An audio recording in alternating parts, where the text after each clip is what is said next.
ekene ndị afọ Igbo bụ ofu tata ha na-celebrate 1 year of existence. Kwalụ n'ọnwụ n'aka. Ọ dịrọ fesha.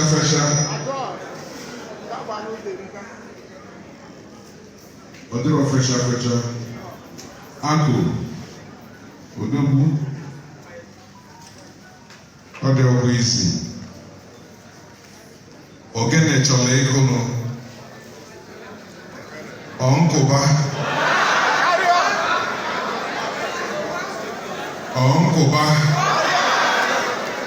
Mma akwụkwọ jaja. Si na ogene kụba. First and foremost, I want to correct an impression. My very good friend, the APGA auditor, a very good friend of mine, Sinemwebera aspirant. I said, can we and then we go aspirants? I am with aspirants. Now, get one on three. In my name will singular and then plural. Uncle Ba. Okay. Even before now, even well aspirants. S no Romeo. Uncle Ba. Kita. Because na APGA believe in democracy. Okay? Kita emwezelo aspirants.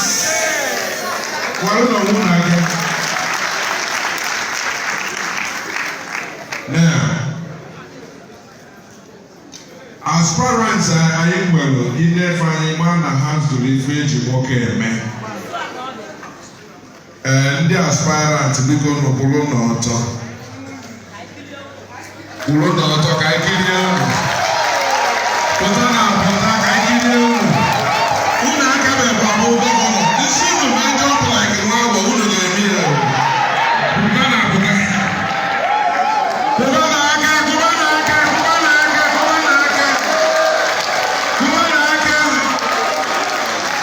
If on a hand up with a chapel.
Choice.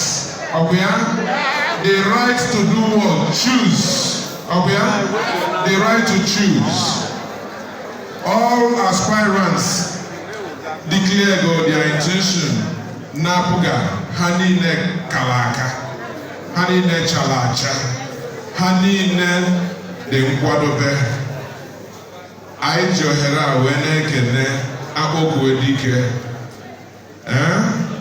ebe onye gụla ịgwa anyị nkwa na a ga-enwe a level playing ground. Unu amakụlụ gọvanọ anyị aka. Gọvanọ anyị si na ya azụ ya azọ. Nye nwekwana onye wọli unu. Nye nwekwana onye wọli unu. Gọvanọ enwero candidates. Ọnkụba. Primary na-abịanụ. Enwerekwa candidate. Onwekwa onye chuzuru. Aspirants niile je gbaba mbọ. It's as simple as ABC. Ọbịa, anyị enwere nsogbu n'apụga. Unu ma azụ na-ekwu eziokwu. Mgbe ụfọdụ nkwụsị enweli ekote okwu, mana achọrọ m ịmanụ maka na ọmụma bụ ijiji eji mma achụgharị. Apụga enwero candidate as of today. So onye ọbụla kwadobe na a ga-atụ ya atụ ọbọna ya. Akwa ga-atụ ya atụ. A ga-atụ ya atụ. Onye ọbụla kwadobe. Ọ bụcha ihe wee kwuru wee na-agwa our aspirants ka unu na-akwado unu atụ n'onwe unu aka n'anya na ndị niile nọ under one umbrella. Anyị niile nọ n'ofu ụlọ. Unu atụ n'onwe unu aka n'anya. Ndị media aids gwa ha ka ha kọdebe ọnụ ka m na-agbagote ebe a now. Sorry to say this, I just read something. Media aid, one of the aspirants, say na Governor Ekweli Nkwa nọ na-akpọli mụ na Facebook now. And this event here has no easy ozongu debate this event. Or here trending now. So we are debunking it outrightly.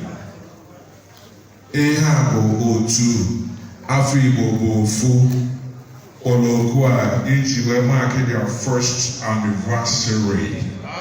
Obonia. So ndị media aids promote your principle. Bikono, denu civil. Maintain decorum. Siako no. Ọbụrụ ịkọ ọnụ ka anyị eji wee je mgbaso ndị opposition mkpa. Ọ bụrụ na ịkọba ndị aspirants anyị ọnụ na ofu onye n'ime ha win primaries. Ibunyego ndị opposition ife ha ga-eji wee kakasị ya. So, kwue ife your principal ga-emela Anambra, ife ọ ga-emela Apụga, ife ọ ga-emela anyị niile. Hapụ ịkọ ọnụ ejiri win the election.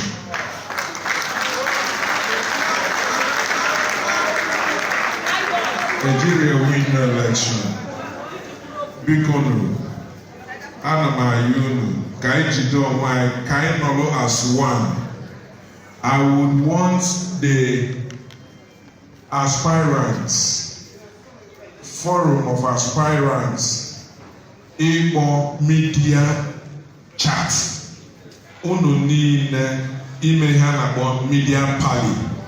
Now this media pally, all the aspirants, all their media handlers, are not called together.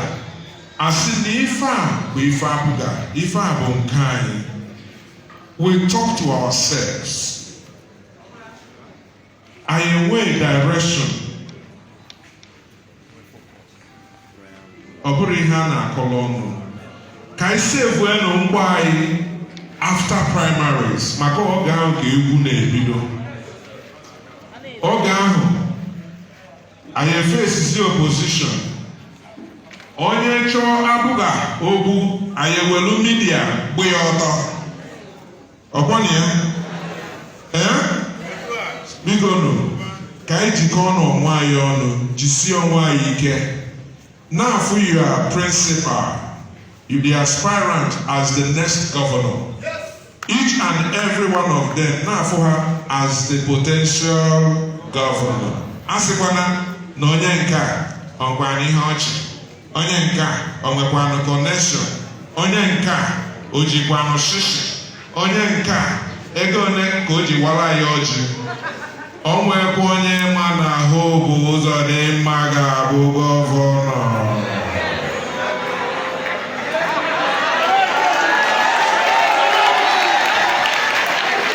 ọnkụderezie ka m debe mmanụ achọrọ m idebe mikrofon ọnkụba yọkwa 3 minutes ka enye mụ okay nrọndụzi ahụ so bigonu ofu onye n'ime ndị aspirants anyị mechaa bụrụ gọvanọ ya bụrụ gọvanọ onye ọbụla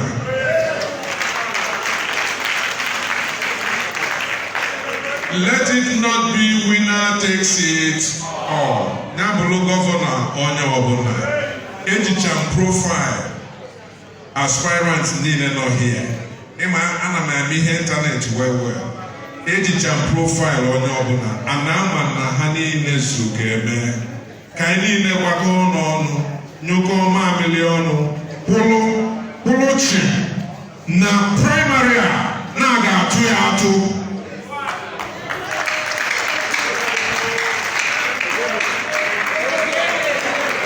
ogene bụ niile anyị kelere ifufe ji mma achịgharị ga-eje. Thank you very much. Biko ka anyị gụọ n'ogene aka. That wonderful presentation was made by Dr. Chuma Harris Odele Ogene. Onye ezigbo onye oyi. Ndị oyi ọgwụ ụlọ ya.